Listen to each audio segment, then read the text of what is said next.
देव भगवान की जय। प्यारे कृष्ण कन्हैया लाल की जय। श्री जगदम्बिकायै नमः। ओम ऐं ह्रीं क्लीं चामुण्डायै विच्चे। श्रीमद्देवी भागवत महापुराण अष्टमः स्कन्धः अथ प्रथमो अध्यायः। प्रजा की सृष्टि के लिए ब्रह्मा जी की प्रेरणा से मनु का देवी की आराधना करना तथा देवी का उन्हें वरदान देना। जन्मेजय बोले, हे मुनि, आपने सूर्यवंश तथा चंद्रवंश में उत्पन्न राजाओं का जो उत्तम कथाओं से अन्वित तथा अमृतमय चरित्र वर्णित किया है, उसे मैंने सुना। संपूर्ण मनवंतरों में जिस जिस स्थान पर तथा जिस जिस कर्म से एवं जिस जिस रूप से उन देवी जगदम्बा की पूजा की जाती है, अब उसे मैं सुनना चाहता हूँ। सभी फल प्रदान करने वाली वे पूज्या देवीश्वरी जिस बीज मंत्र से जहाँ जहाँ तथा जिस रूप में पूजी जाती हैं, उसे सुनाइए। साथ ही भगवती के विराट स्वरूप का वर्णन यथार्थ रूप में सुनना चाहता हूँ। हे विप्र से जिस ध्यान से उन भगवती के सूक्ष्म स्वरूप में बुद्धि स्थिर हो जाए, वह सब मुझे बतलाइए, जिससे मैं कल्याण को प्राप्त हो जाऊँ। व्यास जी बोले, हे राजन, सुनिए। अब मैं देवी की उत्तम आराधना के विषय में बता रहा हूँ, जिसे करने अथवा सुनने से मनुष्य इस लोक में कल्याण प्राप्त कर लेता है।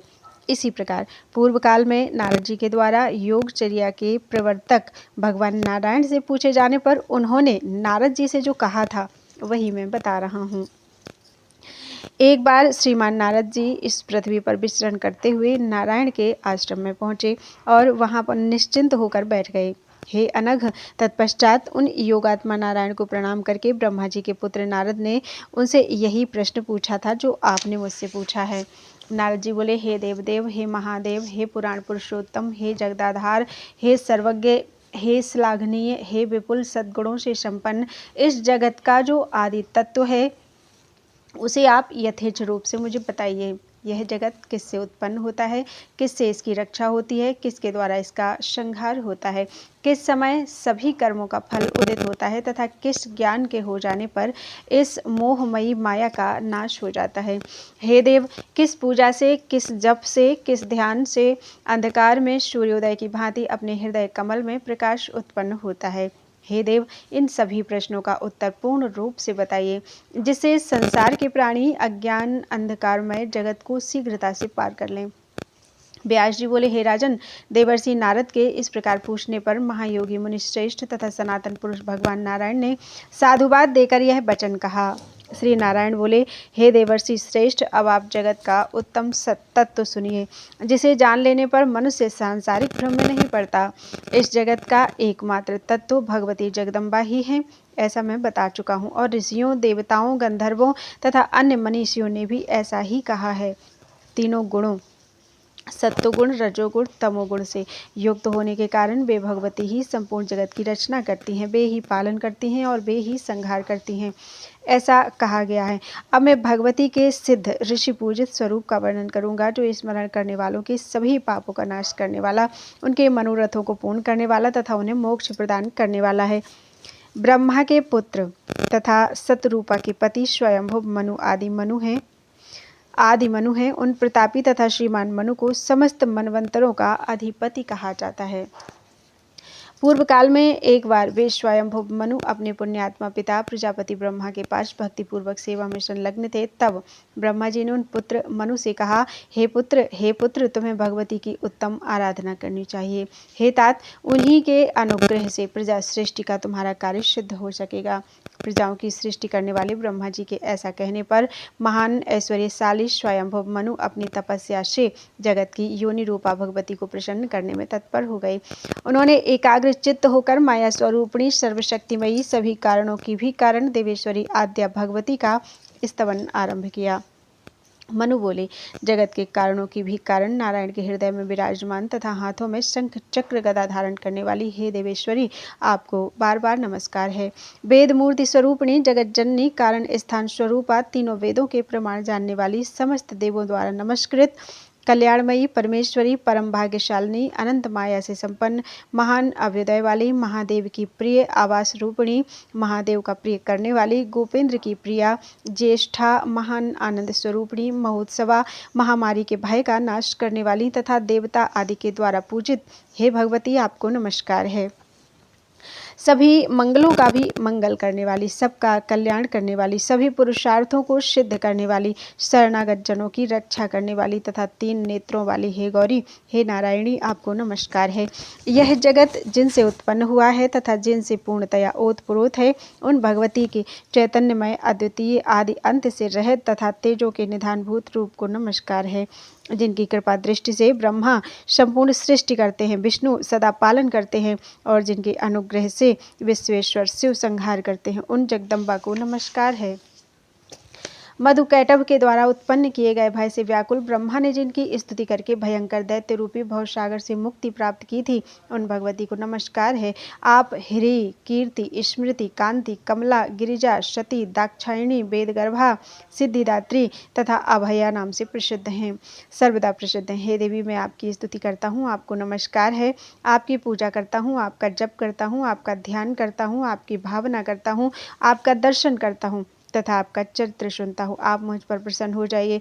आपके ही अनुग्रह से ब्रह्मा जी वेद के निधि, श्रीहरि लक्ष्मी के स्वामी, इंद्र त्रिलोकी के अधिपति, वरुण जलचर जंतुओं के श्रेष्ठ नायक, कुबेर धन के स्वामी, यमराज प्रेतों के अधिपति, नैरत राक्षसों के नाथ और चंद्रमा रश्मय बन गए हैं।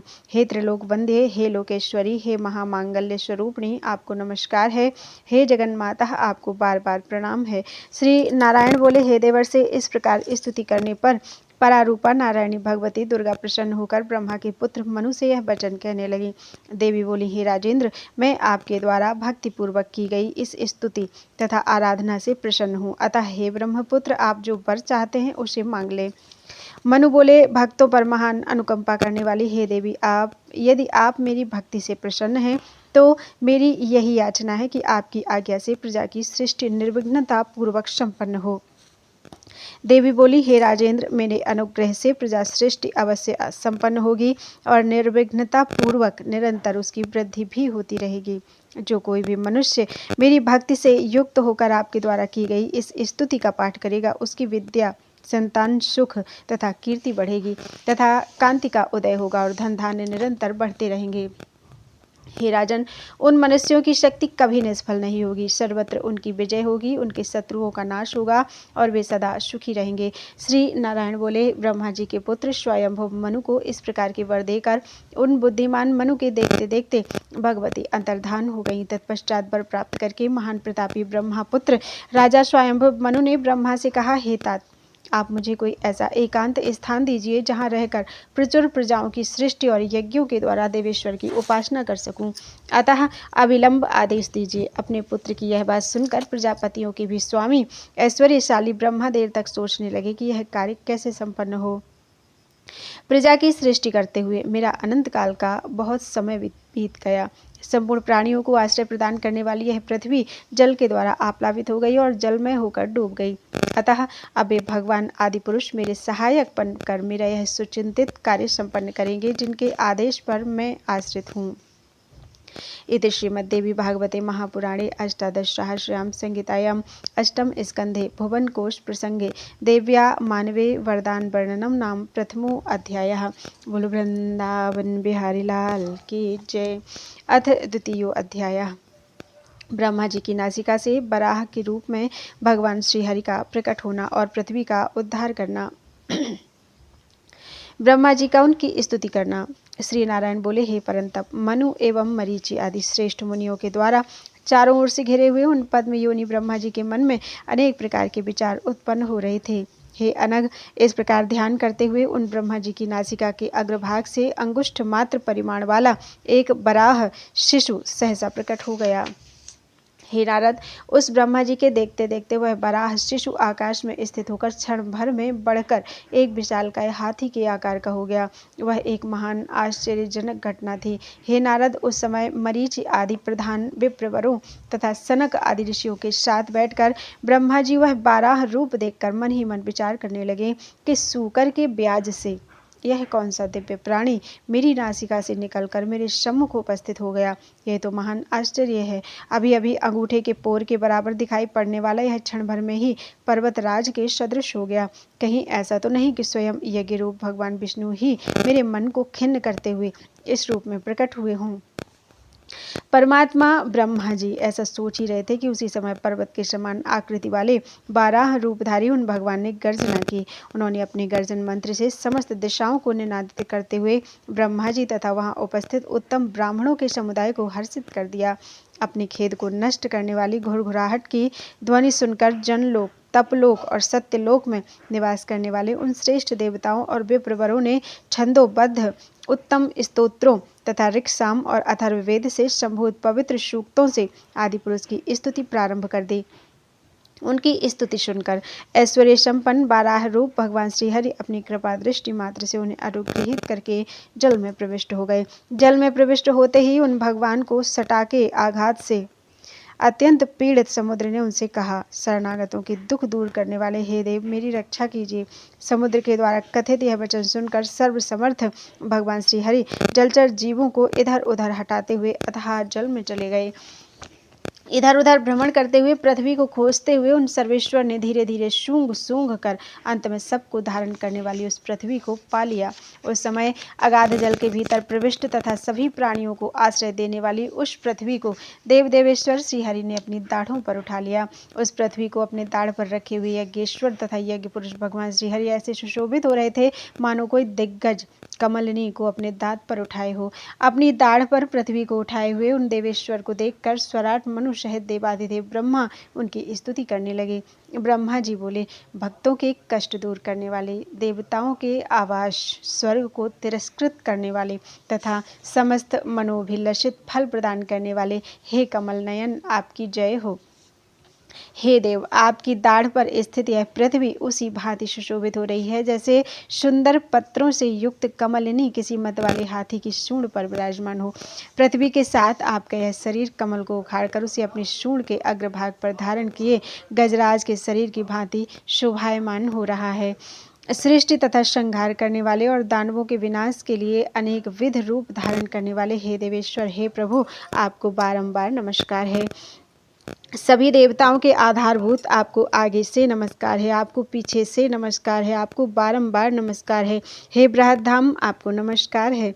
मैं आपके द्वारा शक्तिशाली बनाकर प्रजा सृष्टि के कार्य में नियुक्त किया गया हूँ। आपकी आज्ञा के वश में होकर ही मैं सृष्टि करता हूँ और उसे बिगाड़ता हूँ। हे हरे, आपकी सहायता से ही पूर्व काल में देवेश्वर तथा देवता बल तथा काल के अनुसार अमृत के विभाजन में सफल हुए थे। आपके ही निर्देश से इंद्र त्रिलोकी का साम्राज्य प्राप्त कर सके हैं। देव समुदाय से भली भांति पूजित होकर विपुल वैभव का उपभोग करते हैं और अग्निदेव दाहकता का गुण पाकर जठराग्नि आदि के भेद से देवताओं, असुरों और मनुष्यों की तृप्ति करते हैं। आपके ही नियोग से धर्मराज पितरों के अधिपति, समस्त कर्मों के साक्षी, कर्मों का फल देने वाले तथा अधीश्वर बने हुए हैं। विघ्नों को दूर करने वाले, सभी प्राणियों के कर्मों के साक्षी और राक्षसों के ईश्वर यक्ष रूप नैरत भी आपसे ही उत्पन्न हुए हैं। आपकी ही आज्ञा का आश्रय लेकर लोकपाल वरुण ने जलचर जीवों के स्वामी, जलाधिपति और लोकपाल का पद प्राप्त किया है। गंध प्रवाहित करने वाले तथा सभी प्राणियों में प्राण संचार करने वाले वायु आपकी ही आज्ञा से लोकपाल और जगत गुरु हो सके हैं। किन्नरों और यक्षों के जीवन के आधार स्वरूप कुबेर आपकी आज्ञा की वशवर्ती रहकर ही समस्त लोकपालों में सम्मान प्राप्त करते हैं। सभी देवताओं का अंत करने वाले, सभी देवों के अधिपालक तथा तीनों लोकों के ईश्वर के भी वंदनीय भगवान ईशान आपकी ही आज्ञा से सभी रुद्रों में प्रधान हो गए हैं। आप जगदीश्वर परमात्मा को हम नमस्कार करते हैं, जिनके अंश मात्र से हजारों देवता उत्पन्न हुए हैं। नारद जी बोले, इस प्रकार विश्व की सृष्टि करने वाले ब्रह्मा जी के द्वारा स्तुत होने पर आदि पुरुष भगवान श्रीहरि अपनी लीला प्रदर्शित करते हुए उन पर अनुग्रह करने के लिए तत्पर हो गए। भगवान श्रीहरि ने उस समय वहां आए हुए महान असुर तथा भयंकर दैत्य हिरण्याक्ष को, जिसने उनका मार्ग रोक रखा था, अपनी गदा से मार डाला। तत्पश्चात उसके रक्त पंख से लिप्त अंगों वाले आदि पुरुष भगवान श्री हरि ने पृथ्वी को अपनी दाढ़ से उठाकर लीला पूर्वक उसी जल के ऊपर स्थापित कर दिया। इसके बाद वे लोकनाथेश्वर भगवान अपने धाम को चले गए। जो मनुष्य पृथ्वी के उद्धार से संबंधित इस परम विचित्र तथा उत्तम भगवत चरित्र को सुनेगा और पढ़ेगा, वह सभी पापों से मुक्त होकर वैष्णव पद प्राप्त करेगा। इति श्रीमद्देवी भागवते महापुराणे अष्टादशसहस्रयां संहितायां अष्टम स्कंधे धरण्ययुद्धार्वर्णनं नाम द्वितीयो अध्यायः। बोलो वृंदावन बिहारी लाल की जय। अथ तृतीयो अध्यायः। महाराज मनु की वंश परंपरा का वर्णन। श्री नारायण बोले, हे नारद, इस प्रकार पृथ्वी को यथास्थान प्रतिष्ठित करके भगवान जब वैकुंठ चले गए, तब ब्रह्मा जी ने अपने पुत्र से कहा, तेजस्वियों में श्रेष्ठ तथा विशाल भुजाओं वाले हे पुत्र स्वयंभुव, अब तुम उस स्थलमय स्थान पर रहकर समुचित रूप से प्रजाओं की सृष्टि करो। हे विभो, देश एवं काल के विभाग के अनुसार यज्ञ के साधन स्वरूप उत्तम तथा मध्यम सामग्रियों से यज्ञ के स्वामी परम पुरुष का यजन करो। शास्त्रों में वर्णित धर्म का आचरण करो और वर्णाश्रम व्यवस्था का पालन करो। इस क्रम से प्रवृत्त रहने पर प्रजा वृद्धि होती रहेगी। विद्या विनय से संपन्न सदाचारियों में श्रेष्ठ और अपने गुण कीर्ति तथा कांति के अनुरूप पुत्र उत्पन्न करके कन्याओं को गुणी तथा यशस्वी पुरुषों को अर्पण करके और एकाग्र चित्त होकर अपने मन को पूर्ण रूप से प्रधान पुरुष परमेश्वर में स्थित करके भक्तिपूर्वक साधना तथा भगवान की सेवा द्वारा आप योगियों के लिए सदा वंदनीय इष्ट गति को प्राप्त कर लोगे। हे नारद, इस प्रकार अपने पुत्र स्वयंभुव मनु को उपदेश देकर तथा उन्हें प्रजा सृष्टि के कार्य में नियुक्त करके पद्मयोनि ब्रह्मा जी अपने धाम को चले गए। हे पुत्र, प्रजाओं का सृजन करो। पिता की इस आज्ञा को पृथ्वीपति स्वयंभुव मनु ने हृदय में धारण कर लिया और वे प्रजा सृष्टि करने लगे। मनु से प्रियव्रत और उत्तानपाद नामक दो महान ओजस्वी पुत्र और 3 कन्याएं उत्पन्न हुई। उनके नाम मुझसे सुनिए। पहली कन्या आकुति, दूसरी देवहूति तथा लोक पावनी, तीसरी कन्या प्रसूति नाम से विख्यात हुई। उन्होंने आकुति का रुचि के साथ, मध्यम कन्या देवहूति का कर्दम के साथ और प्रसूति का विवाह दक्ष प्रजापति के साथ कर दिया, जिनकी ये प्रजाएं लोक में फैली हुई हैं। रुचि के द्वारा आकुति से यज्ञ रूप भगवान आदि पुरुष प्रकट हुए। कर्दम ऋषि के द्वारा देवहूति से कपिल उत्पन्न हुए। परम ऐश्वर्यशाली उन कपिल मुनि ने सभी लोकों में सांख्य शास्त्र के आचार्य के रूप में प्रसिद्धि प्राप्त कर ली। इसी प्रकार दक्ष के द्वारा प्रसूति से संतान के रूप में बहुत सी कन्याएं उत्पन्न हुई, जिनकी संतानों के रूप में देवता, पशु और मानव आदि उत्पन्न होकर लोक में प्रसिद्ध हुए। वे सभी इस सृष्टि के प्रवर्तक हैं। सर्वसमर्थ भगवान यज्ञ पुरुष ने याम नामक देवताओं के साथ मिलकर स्वयंभुव मनवंतर में राक्षसों से मनु की रक्षा की थी। महान योगी भगवान कपिल ने अपने आश्रम में रहकर माता देवहूति को सभी अविद्याओं का नाश करने वाले परम ज्ञान का उपदेश किया था। उन्होंने ध्यान योग तथा अध्यात्म ज्ञान के सिद्धांत का विशेष रूप से प्रतिपादन किया। समस्त अज्ञान को नष्ट करने वाला उनका शास्त्र कापिल शास्त्र के रूप में प्रसिद्ध हुआ। वे महायोगी कपिल अपनी माता को उपदेश देकर ऋषि पुलह के आश्रम पर चले गए। सांख्य शास्त्र के आचार्य महान यशस्वी भगवान कपिल आज भी विद्यमान हैं। वे सभी प्रकार के वर प्रदान करने वाले उन योगाचार्य कपिल को मैं प्रणाम करता हूँ, जिनके नाम के स्मरण मात्र से सांख्य योग सिद्ध हो जाता है। हे नारद, इस प्रकार मैंने स्वयंभुव मनु की कन्याओं के वंश का उत्तम वर्णन कर दिया, जिसके पढ़ने तथा सुनने वालों के सभी पाप नष्ट हो जाते हैं। इसके बाद मैं मनु पुत्रों के पवित्र वंश का वर्णन करूंगा, जिसके श्रवण मात्र से मनुष्य परम पद को प्राप्त कर लेता है। उन मनु पुत्रों ने व्यवहार की सिद्धि के लिए और सभी प्राणियों की सुख प्राप्ति के लिए द्वीप, वर्ष और समुद्र आदि की व्यवस्था की है। इति श्रीमद्देवी भागवते महापुराणे अष्टादशसहस्रयां संहितायां अष्टम स्कंधे भुवन कोश विस्तारे स्वयंभुव मनुवंश कीर्तनम नाम तृतीयो अध्यायः। बोलो वृंदावन बिहारी लाल की जय। अथ चतुर्थो अध्याय। महाराज प्रियव्रत का आख्यान तथा समुद्र और द्वीपों की उत्पत्ति का प्रसंग। श्री नारायण बोले, हे नारद, स्वयंभू मनु के ज्येष्ठ पुत्र प्रियव्रत थे। वे नित्य पिता की सेवा में संलग्न रहते थे तथा सत्य धर्म का पालन करते थे। विश्वकर्मा नामक प्रजापति की सुंदर रूप वाली कन्या बरहिष्मति के साथ प्रियव्रत ने विवाह किया था, जो स्वभाव तथा कर्म में उन्हीं के सदृश थी। प्रियव्रत ने उस बरहिष्मति से पवित्र आत्मा वाले 10 कुड़ी पुत्रों और ऊर्जस्वती नामक एक कन्या को उत्पन्न किया, जो सबसे छोटी थी। आग्नेन्द्र, इदमजिह्व, यज्ञबाहु, महावीर, रुक्म, शुक्र, घृतपृष्ठ, सवन, मेधातिथि, बीतिहोत्र और कवि, इन नामों से ये 10 पुत्र अग्निसंज्ञक कहे गए। इन 10 पुत्रों में कवि, सवन और महावीर ये 3 पुत्र विरागी हो गए। आत्मविद्या में निष्णात तथा ब्रह्मचर्य व्रत के पालक ये सभी पुत्र परमहंस नामक आश्रम में आनंद पूर्वक इस प्रहार रहित भाव से रहने लगे। प्रियव्रत की दूसरी पत्नी से 3 पुत्र उत्पन्न हुए थे, जो उत्तम, तामस और रैवत इन नामों से विख्यात हुए। ये महान प्रतापी पुत्र एक एक मनवंतर के अधिपति बने।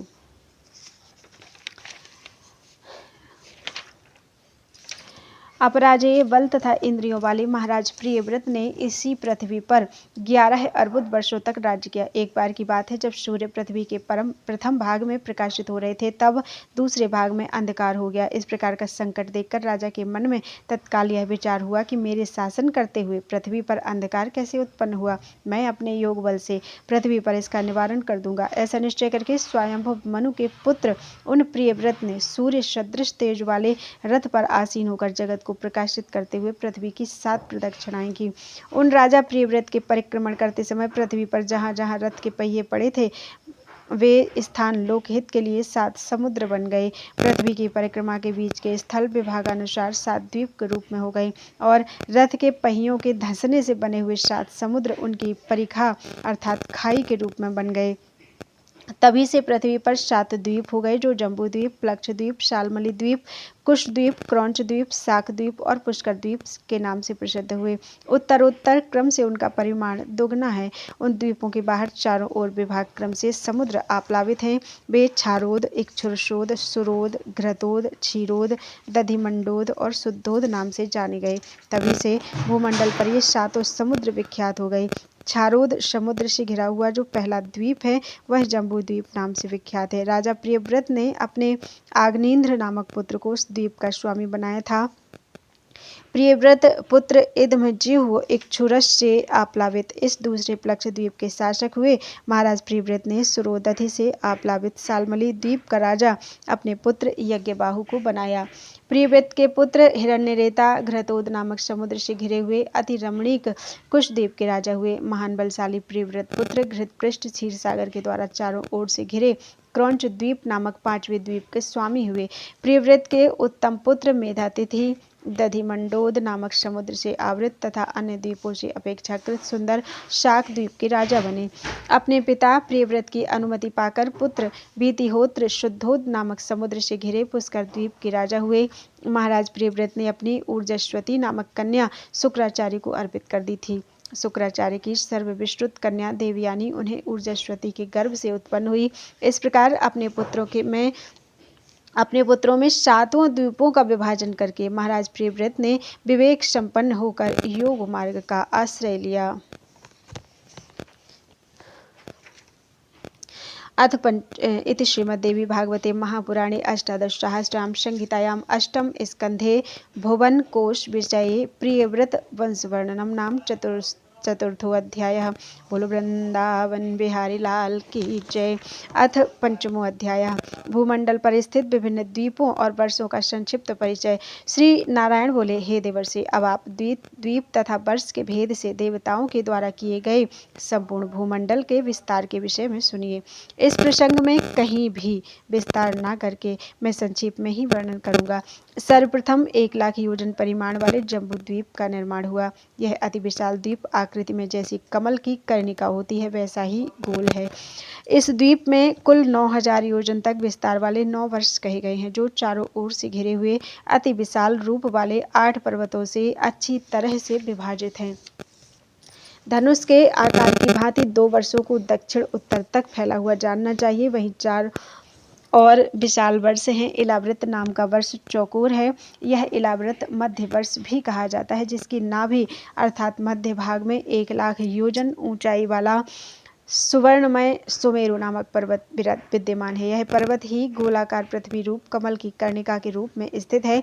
इस पर्वत का शिखर भाग 32,000 योजन के विस्तार में है। इसका मूल भाग अर्थात तलहटी 16,000 योजन तक पृथ्वी पर फैला हुआ है और इतने ही योजन तक पृथ्वी के भीतर प्रविष्ट है। इलाव्रत के उत्तर में उसकी सीमा के रूप में नील, श्वेत और श्रृंगवान ये 3 पर्वत कहे गए हैं। ये पर्वत रम्यक नामक वर्ष, दूसरे हिरण्यमय वर्ष तथा तीसरे कुरु वर्ष की सीमा व्यक्त करते हैं। ये वर्ष आगे की ओर फैले हुए हैं। दोनों ओर की सीमा क्षार समुद्र है। वे 2,000 योजन विस्तार वाले हैं। वे क्रमशः एक से एक पूर्व की ओर दशांश में बढ़ते गए हैं और उत्तर में एक एक दशांश का अंतर चौड़ाई में कम होता गया है। ये वर्ष अनेक नदियों तथा सरोवरों से युक्त हैं। इलाव्रत के दक्षिण में निषद, हेमकूट और हिमालय नामक अत्यंत सुंदर 3 पर्वत पूर्व की ओर फैले हुए हैं। वे 10,000 योजन ऊंचाई वाले कहे जाते हैं। हरिवर्ष, किमपुरुष और भारतवर्ष, इन तीनों का विभागानुसार यथार्थ वर्णन किया गया है। ये तीनों पर्वत निषद, हेमकूट और हिमालय उक्त तीनों वर्षों की सीमा हैं। इलाव्रत के पश्चिम में माल्यवान नामक पर्वत और पूर्व की ओर श्रीयुक्त गंधमादन पर्वत स्थित है। ये दोनों पर्वत नील पर्वत से लेकर निषद पर्वत तक लंबाई में फैले हैं और चौड़ाई में इनका विस्तार 2,000 योजन है। वे दोनों पर्वत केतुमाल और भद्राश्व इन दोनों वर्षों की सीमा निश्चित करते हैं। मंदर, मेरुमंदर, सुपार्श और कुमुद ये चारों पर्वत सुमेरुगिरी के पाद के रूप में कहे गए हैं। 10-10 हजार योजन ऊंचाई वाले ये पर्वत सभी ओर से सुमेरु को सहारा देते हुए चारों दिशाओं में विराजमान हैं। इन पर्वतों पर आम, जामुन, कदम्ब और बरगद के वृक्ष स्थित हैं, जो इन पर्वतराजों की ध्वजाओं के रूप में विराजमान हैं। इनमें से सभी वृक्ष 1100 योजन ऊंचाई वाले हैं। इतना ही इनकी शाखाओं का विस्तार है और 100 योजन ये मोटाई वाले हैं। इन पर्वतों पर दूध, मधु, ईख के रस और सुस्वादु जल से परिपूर्ण 4 सरोवर हैं, जिनमें स्नान, आचमन आदि करने वाले देवता योग संबंधी महाशक्तियाँ प्राप्त कर लेते हैं। वहाँ स्त्रियों को सुख प्रदान करने वाले नंदन, चैत्ररथ, व्यभ्राज और सर्वभद्र नामक 4 देवोद्यान हैं। गंधर्व आदि उपदेवताओं के द्वारा गाई जाने वाली महिमा से युक्त महाभाग देवतागण सुंदर अंगनाओं के साथ वहाँ निवास करते हैं और स्वतंत्र होकर सुखपूर्वक यथेच्छ विहार करते हैं। मंद्राचल के शिखर पर विराजमान 1100 योजन ऊंचे दिव्य आम्र वृक्ष के फल अमृतमय पर्वत शिखर के समान विशाल, अत्यंत स्वादिष्ट तथा कोमल होते हैं। उस वृक्ष के ऊंचे सिरोभाग से गिरकर विदीर्ण हुए उन फलों के सुस्वादु एवं लाल वर्ण वाले रस से अरुणोदा नामक नदी बन गई है। रम्य जल वाली यह नदी बड़े बड़े देवताओं तथा दैत्यों द्वारा पूजी जाती है। हे महाराज, उसी पर्वत पर पापनाशनी भगवती अरुणा प्रतिष्ठित हैं। लोग अनेक विध उपहारों तथा बलि से समस्त मनोरथ पूर्ण करने वाली, पापों का शमन करने वाली तथा अभय प्रदान करने वाली उन भगवती का पूजन करते हैं। उनकी कृपा दृष्टि मात्र से वे कल्याण तथा आरोग्य प्राप्त कर लेते हैं। ये आद्या, माया, अतुला, अनंता, पुष्टि, ईश्वर मालिनी, दुष्टनाशकरी और कांतिदायिनी इन नामों से भूमंडल पर विख्यात हैं। इन्हीं की पूजा के प्रभाव से जाम्बूनद नामक सुवर्ण उत्पन्न हुआ है। इति श्रीमद्देवी भागवते महापुराणे अष्टादशसहस्रयां संहितायां अष्टम स्कंधे भुवन लोक वर्णने द्वीप वर्ष विभेद वर्णनम नाम पंचमो अध्यायः। बोलो वृंदावन बिहारी लाल की जय।